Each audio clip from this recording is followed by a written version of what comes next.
కూడికలు ఇందాక వారు అద్భుతమైనటువంటి ఓ పాట పాడారు. అసమానమైనటువంటి అసాధ్యమైనటువంటి కార్యక్రమాలు దేవుని కొరకు ఒక గొప్పగా వాడబడాలి, అనేక మంది రక్షణార్థంగా ఈ యొక్క కూడికలు ఉండాలని వారు ఈ యొక్క కూడికలను ఏర్పాటు చేసి ఉన్నారు. వారిని అలాగనే వారికి ఉన్న చిన్న సంఘమే కానీ గొప్ప కార్యక్రమాలు జరిగించడం అది ఆశీర్వాదం కనుక దైవజల్ని ప్రసాద్ గారిని అలాగే సంఘం new life of Pentecost church సంఘమునంతటినీ కూడా అభినందిస్తూ దేవుడు ఈ పరిచర్యలను బాహుగా దీవించునుగాక.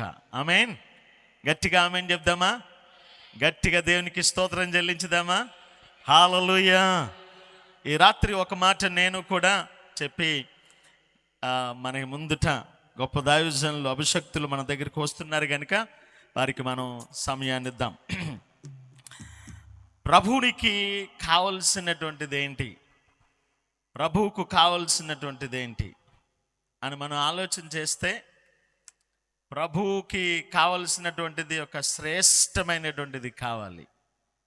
సర్వసాధారణంగా మనం దేవునిని ఏ పర్స్పెక్టివ్లో మనం ఆలోచన చేస్తూ ఉంటాము అని అంటే, ఏది మనకి చిన్నదిగా ఉన్నదో, పనికి రానటువంటిది ఉన్నదో, ఇది వ్యర్థం అని అనుకుంటూ ఉంటామో, ఇది మనకి నిష్ప్రయోజనం అని మనం అనుకుంటూ ఉంటామో, అది దేవునికి ఇవ్వాలని మనం అనుకుంటూ ఉంటాం.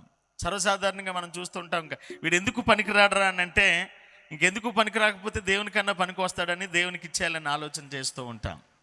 బట్ దేవునికి కావలసినటువంటిది ఏమిటి అని అంటే, ఆయన కావలసినటువంటిది మన దగ్గర నుండి శ్రేష్టమైనటువంటిది కావాలి. ఏంది శ్రేష్టమైనటువంటిది అని అంటే, మనం జీవిస్తున్న ఈ జీవితంలో మనం ఉన్నటువంటి ఈ యొక్క సంపూర్ణమైన ఈ శారీరక ఆకృతిలో హృదయము అనేటువంటిది చాలా విలువైనటువంటిది. ప్రభు మనల్ని కోరుకున్నది ఏంటి అని అంటే, మన హృదయాన్ని ఆయన కోరుతూ ఉన్నాడు. అందుకొరకు ప్రకటన గ్రంథం 3:20 అంటుంది కదా, ఇదిగో నేను తలుపు నద్దునున్నాను, తలుపు తడుతున్నాను, ఎవరైతే నా స్వరం విని మీరు తలుపు తీర్చినట్ల నేను వారితో నేను కలిసి భోజనము చేయదుము అని అంటూ ఉన్నాడు. అంటే దేవునికి కావాల్సింది ఏంట్రా అనంటే, మన దగ్గర నుండి శ్రేష్టమైన హృదయమును కావాలి. రెండవదిగా ఆయనకి మనకు కావాల్సింది, మన దగ్గర నుండి ఏమి ఆశిస్తున్నాడు అని అంటే, ఆయన మనం ఆత్మతోనూ సత్యముతోనూ ఆయనను ఆరాధించేవారు కావాలట. ఆత్మతో సత్యముతో ఆరాధించటం అని అంటే, నేను అంటాను అది ద హైయెస్ట్ మౌంటైన్ అన్నమాట అండి. అది అంటే ఒక పర్వతం మీద ఉన్నటువంటి ఆ పైన ఉన్నటువంటిది.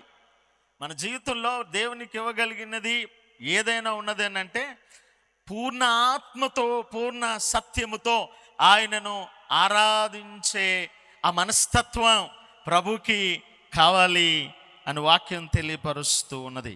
అంతేకాకుండా ప్రభుకి ఇంకా మనకు కావాల్సింది ఏదంటే, మన దగ్గర ఉన్నటువంటి విలువైన ప్రేమ ఆయనకి కావాలి.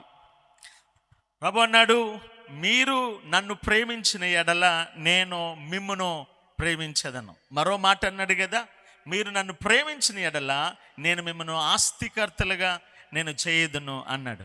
అంటే మనం ప్రభుకి మనం ఇవ్వగలిగింది ఏంటంటే ద శ్రేష్టమైనటువంటి ప్రేమకు ఉన్నటువంటి నిర్వచనం ఏమిట్రా అని అంటే, బైబిల్ ఇచ్చినటువంటి గొప్ప నిర్వచనం కన్నా మరి ఏ నిర్వచనాలు ఈ లోకంలో మనం చూడలేం. సాక్షాత్తు యేసు ప్రభు వారే ఒక ప్రేమకు ప్రతిరూపంగా ఉంటూ ఉన్నాడు. ప్రేమ ఎలాగ ఉంటుంది అని అంటే, ప్రాణం ఇచ్చినట్టుగా ఉంటుంది.